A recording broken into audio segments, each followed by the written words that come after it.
On today's Locked On Texan podcast, day 6 of training camp, instead of the wins, Cody and I are a little concerned. But we also want to take a look at the importance of Tank Dell for this team and him getting better. You are Locked On Texans, your daily Houston Texans podcast. Part of the Locked On Podcast Network, your team every day.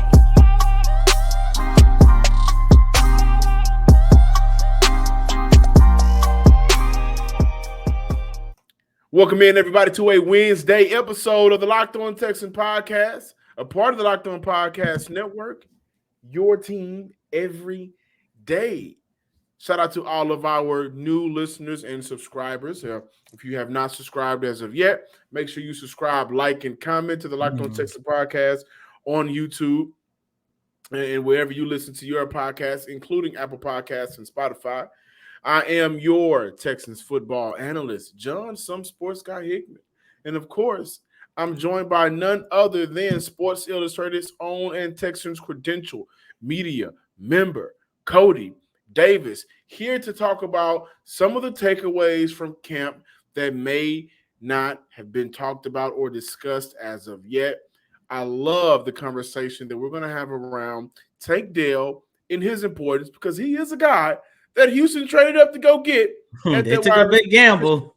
By the way, Jalen Hyatt, who was available, went to New York, and he's having a great camp as of right now. But, Cody, day 6 of training camp, there's no way around it. There are some concerns, and normally we've been kicking it off with the wins. I think it's important to look at what's been concerning from this franchise, and to kick it off, the quarterback play, which has been up and down. Your number 2 overall pick, CJ Stroud, did not have the best of days. Davis Mills actually did have a good day. I do want to highlight him, but this offense overall hasn't been looking good. It has been a concern. Yeah, and well, first of all, let me just say I wouldn't necessarily describe Davis Mills' day as good.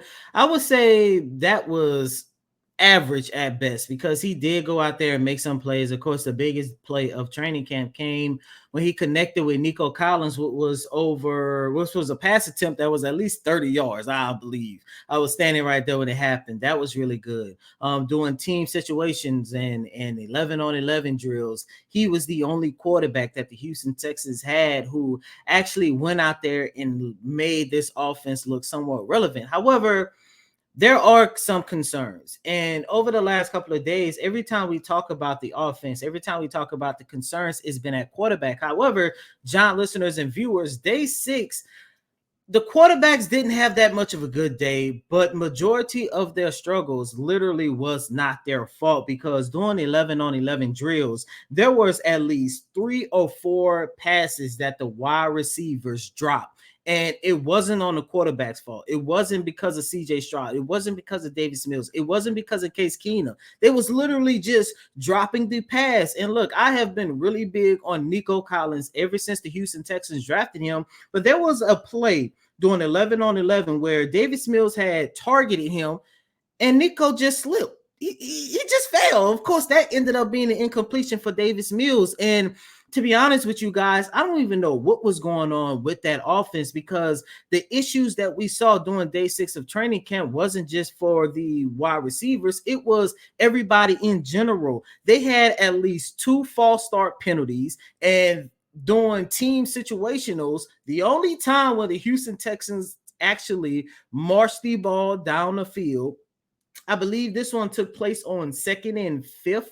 If I'm not mistaken, and Juice Scruggs botched the snap and lost 25 yards. So I don't know what was going on with this offense in general. Yes, CJ Stroud was struggling again for the 3rd consecutive day. He threw an interception, which, by the way, Steven Nelson, later on in the show, I think I got some apologizing to do to not only Steven Nelson, but to John himself. But Steven Nelson picked off CJ Stroud's target. That was to Tank Dell. And to be honest with you guys, yesterday was just a bad day overall for the offense. After practice, we had an opportunity to talk to Bobby Slowik, and his vision for this offense did not come to fruition during day 6. right now the vision for that position is just getting the ball out and we get completions, making sure we're efficient in what we're doing, getting the ball in our playmakers' hands, and we got some that are out there performing at wide out, at running back, at tight end. So right now the emphasis for that position in particular is just efficiency, and on top of that, just keeping command of the offense and what so far has been installed, and that includes the run game. You know, there's some stuff on the plate in the run game as it relates to stuff everyone in the NFL has to go through. But the more you own that and you own the stuff before the ball snap, the more we can talk about the stuff after the ball snap. The one word that I do want to highlight that Bobby Slowick said was efficiency. And for everyone who has been watching the Houston Texans over the last 2 to 3 seasons, efficiency has not been a Texans friend. And 6 days in the training camp, I can honestly say this. There has only been 2, maybe 3 days where the offense looked somewhat efficient. And in order for the Texans to be better, they have to find a way to be efficient. Like I say, the day 6, the quarterbacks did not have a bad day, but majority of their struggles were not their fault. I do want to pivot to the defensive side of the ball. We know about Derek Stingley, Desmond King, and Steven Nelson, who, I can't wait to discuss. But the arrival of Shaq Griffin has kind of flown under the radar. And I think from my opportunities I had to see him out on the field, and Cody, from your 4 eyes, we got 8 eyes here on the Locked On Texans podcast. So I do want to ask you about, what have you been able to see from Shaq Griffin? There isn't a competition between him or the CB1 No, that's dead. CB2. That's dead. But does he have a shot to make this team? Like, because he hasn't had good practices, good days, in my opinion. So how has he looked in the past couple of days at training camp? I gotta be honest, man. I've been disappointed by his performance so far, 6 days in. Yes, he has had moments where he went out there and made some stops, but a lot of times when you hear, this wide receiver made a great play, this wide receiver was open, majority of those times, Shaq Griffin was the cornerback who allowed those plays to happen. And I think the worst part about hearing or watching Shaq Griffin go through this struggling period of training camp is the fact that I don't think he has had a snap playing with the first team. So I'm like, if you're struggling with the second and the third team, that's not looking good for you. Now, I would say for that position, if Nick Caserio would like to keep him on a roster for, let's say, situational purposes or whatever the case might be, or you just want some depth at that position, because yes, everyone is expecting the changes that Derek Stingley went through. We are expecting him to be 100% healthy. But if we're looking at the last 2-3 seasons, health has not been Derek Stingley Jr.'s friend. So of course, we're not hoping for him to go through another injury-plagued season, but you never know. And if Derek Stingley Jr. or anybody on the cornerback, position has to miss the game or be on injury reserve for, the 3-4 weeks or whatever the case might be, Shaq Griffin can definitely help fill the depth where you don't lose that much production. However, when you look at his play, going back to what he said in mandatory minicamp, that he wants to get back to the player that he was in Seattle, it's not looking like it's going to be like that. But what I would say with Shaq Griffin, I do want to give him some leeway because he is coming off that back surgery. This is a young man who hasn't played football since October, if I'm not mistaken. So, without a shadow of a doubt, he has looked rusty.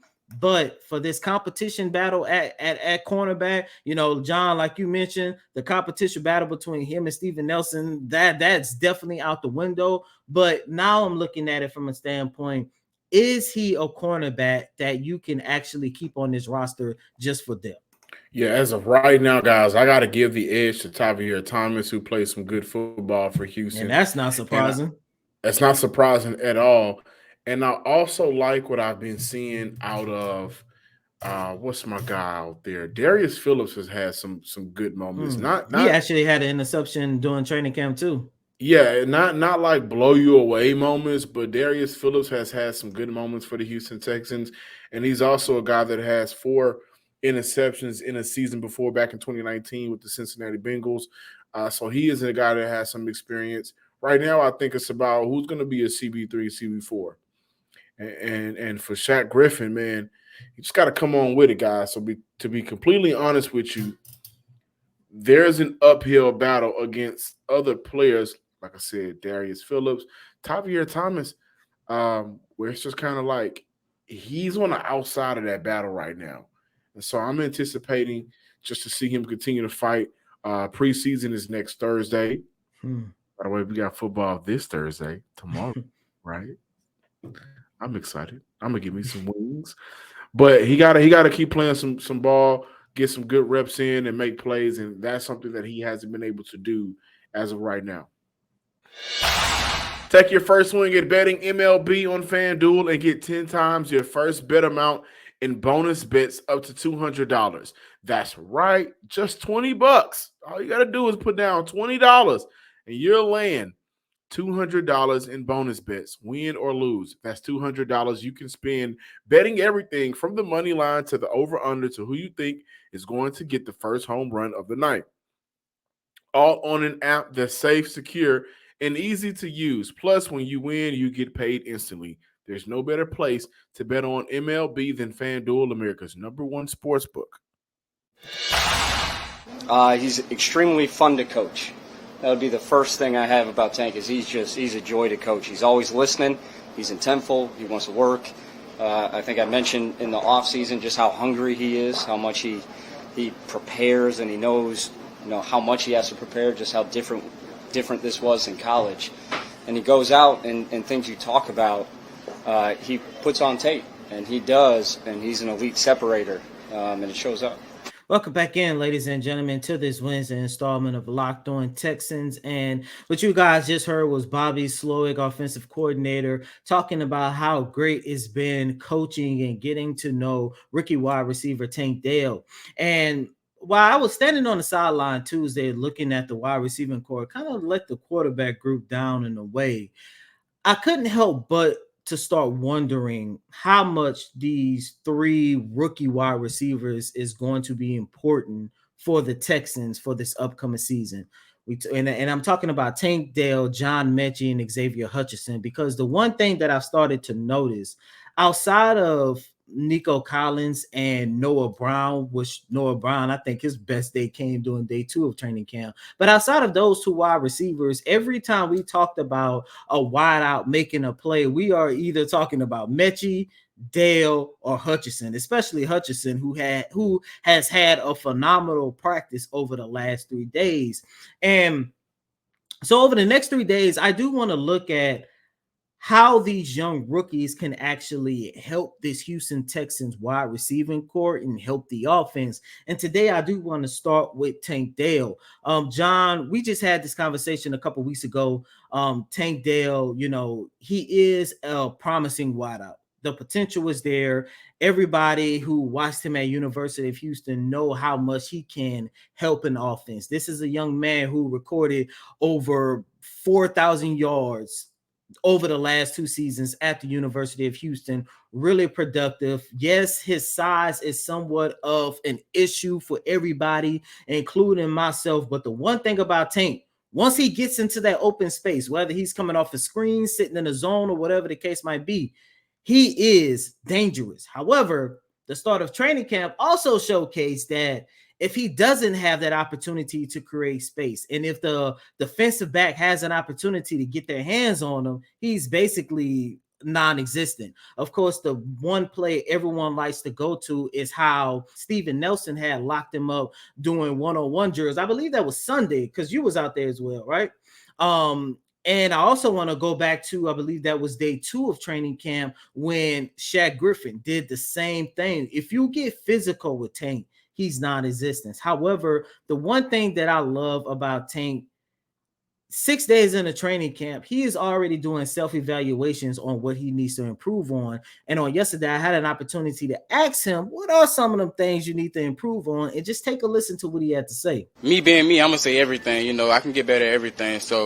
but I just take a nick, like just using my hands more, being ready, press release, using my hands. A lot of things. There's a lot of things. Just get better at playing football, period. I love the fact that he highlighted how he needs to improve on using his hands, John, because I truly do believe if he can find a way to stay productive when a defensive back is getting physical, then you're looking at a situation where Bobby Slowick, CJ Stroud, and Davis Mills, they would have that additional playmaker that they need in order to make this offense run in 2023. Yeah, the concern of Dale is his size, right? And how much he's going to be able to stand up in the NFL. One of the things that we all love about Tank Dell is his ability to be effective in space, that burst in space. And I highlight, listen, if you get him in a zone and he can sit in that zone or operate in that zone where there's space in between he and the next defender, then you do have a guy that's going to cause some trouble. And what we've seen out of some of the better moments between Tank Dell and CJ Stroud or Davis Mills, but specifically CJ Stroud,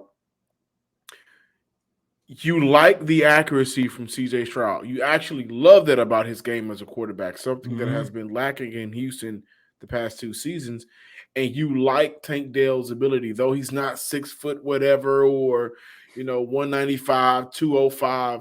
You like his ability to track the ball, right? And so when you have a guy that's that small, and no disrespect to Tank Dell, of course, but in terms of his stature, and you have a quarterback that has been known to pinpoint the money on the ball, on the pass, then you like that connection between them, right? We talk about the 7-1-3 connection a lot, jokingly, and we throw up the H, and it's all fun, and we take pictures, but you like his ability to go track it for his size.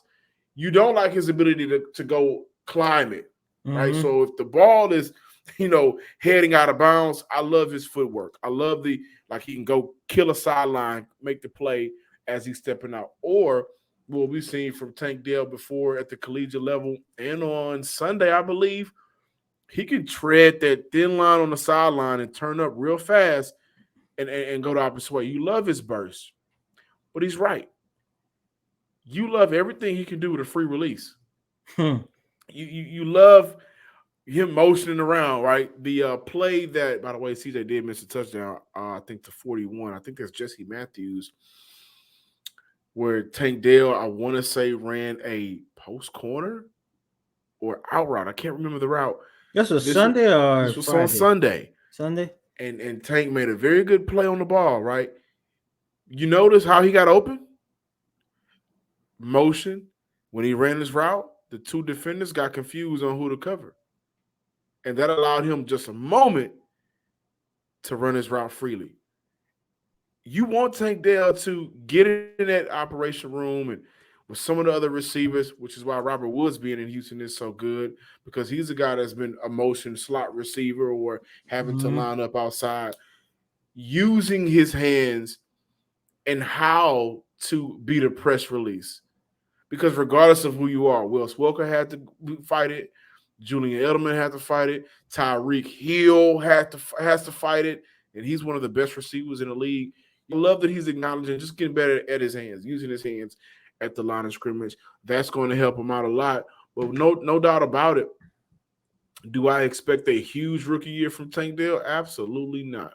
But do I see Tank Dell as a player that once he learns, and I think he needs to go train with Tyreek Hill, but once he learns how to use that burst, that speed, his ability to make plays, his ability to turn up field, once he learns how to take that and mix it with being able to beat the physicality of the game more times than not, because he's not always going to do it, then Houston may have something special in that young man, who, by the way, is 5'8". And Tyler Lockett, I also believe, is 5'8", 5'9". And he has, I think, 4 consecutive 1,000-yard receiving seasons for the Seahawks. So it's possible, just got to get better. Welcome back in, Locked On Texan listeners and viewers. It's time to apologize. Before we get to that, Troy Haston has been placed on the PUP list with a hernia disc injury. And I hate to hear that, because I liked how they were attempting to use Troy Harrison. Yeah. His athletic ability for his size. Guys, they were motioning Troy out to wide out at one point. I think it was Sunday or Friday. So I remember hate that. that he's not going to get an opportunity to at least showcase what he can do in preseason. Houston did sign Dalton King, and they also hosted another tight end. And so we look at Dalton Schultz, of course, as tight end number one, who also didn't practice on Tuesday. But there is a real concern. Brevin Jordan didn't practice at all. Cody, what's the update with Brevin Jordan? Yeah, Brevin Jordan is dealing with a hamstring injury at this very moment. And Christian Kersey, who's been sidelined over the last 3 practices, he's just dealing with a soft tissue leg injury. Yeah. And so with Christian Kirksey being out, we've seen the rise of Blake Cashman. We've seen Henry To'o get some snaps in and play some good football for Houston as he's still learning. One of the things that I love, I think I mentioned it before, but D'Amico Ryans will pull his players to the side in between reps and talk to them and coach them up. But with the tight end position, that is a position of concern right now because Dalton King, guys, I'm going to be real with you. I know not gonna be the guy, right? You want to see Brevin Jordan beat out some of these guys. You want to see Jordan Murray beat out some of these guys. We really want to see what TQ can do, but he hasn't had an opportunity because he's been out. That being said, yeah, go ahead and apologize, man. Look, y'all, one thing about me, if I'm wrong, I have no problem, no issue saying I'm wrong, John. I do want to say I apologize. I am sorry about saying that the Houston Texans should get rid of Steven Nelson. And it's Steven Nelson. If you run across this podcast on YouTube or wherever you get your podcasts or wherever the case might be, I know you know what Locked On Texans is. I'm sorry. I am sorry. Like I mentioned a couple weeks ago, as a matter of fact, last week. The only reason why I felt it was time for the Texans to depart from Steven Nelson, when you look at players' track record, when they start calling the team out, start calling general managers out on social media, whatever the case might be, it causes a distraction. And that's what I thought Steven Nelson was going to be. But forget being a distraction, he has been arguably the best defensive back in training camp. As of right now, the Houston Texans defense has recorded 8 takeaways with 7 interceptions, and Steven Nelson has accounted for 3. 3. That's in the words of Kobe after they won their 3rd ring in 2002. 3. That's the triple right there.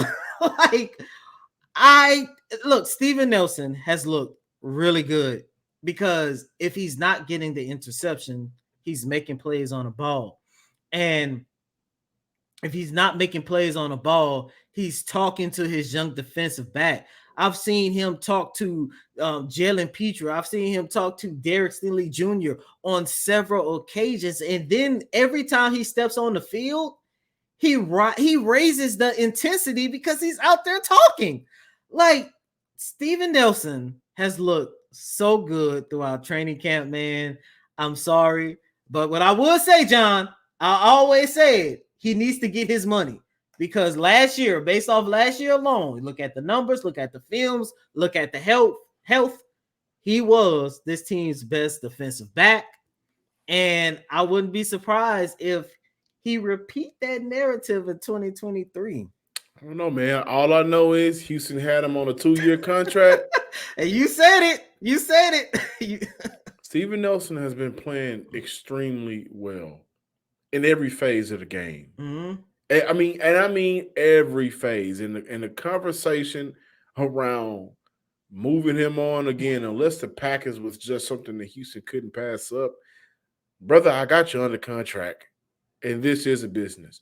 And I think for Steven Nelson and for the Texans, you know, if he goes out there and repeats his performance, building off his performance from last year, you may want to look at trying to get him on an extension throughout the season, man, because the trajectory he's on right now, yeah, he's looking like he's going to be a very, very, very, very good player for this defense. 6 days into camp. Prior to training camp, remember I came on this show, I was like, yeah, move on from him because it seemed like him and Shaq Griffin is going to be in a battle for CB number 2. That take did not. What did I say? That take did not age well. What did I say? Yeah. Thank you guys for listening to today's episode of the Locked On Texan Podcast. Be sure to subscribe, like, and comment to Locked On Texan Podcast on Twitter. Also, wherever you listen to your podcast, especially YouTube, give me a follow on Twitter at John_Hickman12. There's a lot of bots on Twitter right now, so just tweet me and let me know, hey, I'm real. I'm a real person, so I'll know you. I can follow you back. Or you could just start Thread and call it a day and just start building that way. Playing. I know you told me doing at practice. I think that was Sunday. You said that you was done with social media, but you are working in media. We are all on Thread. Just all you got to do is copy and paste what you said on Twitter and put it on Thread. Plain and simple. I'm same dying handle with and everything. Same handle and everything. I'm dying with X. Well, you go ahead and die with X. You can follow me, Cody M. Davis, on X and Thread at Cody Davis _24. Once again, that's Cody COTY DAVIS _24. I think I'm gonna change my profile picture because we're in training camp because you know me, John, for some reason, in the media scrum, I like to stand on the side right by the player because I'm short and my voice don't really carry. So I always got to stand right there on the players and coaches. But somebody was talking to Jalen Petrie, took a picture. Picture came out nice between me and Jalen Petrie just standing there. So I think I'm going to use that. I think I'm going to use that as my Twitter profile. Well, my Thread profile moving forward. But until next time, ladies and gentlemen, peace.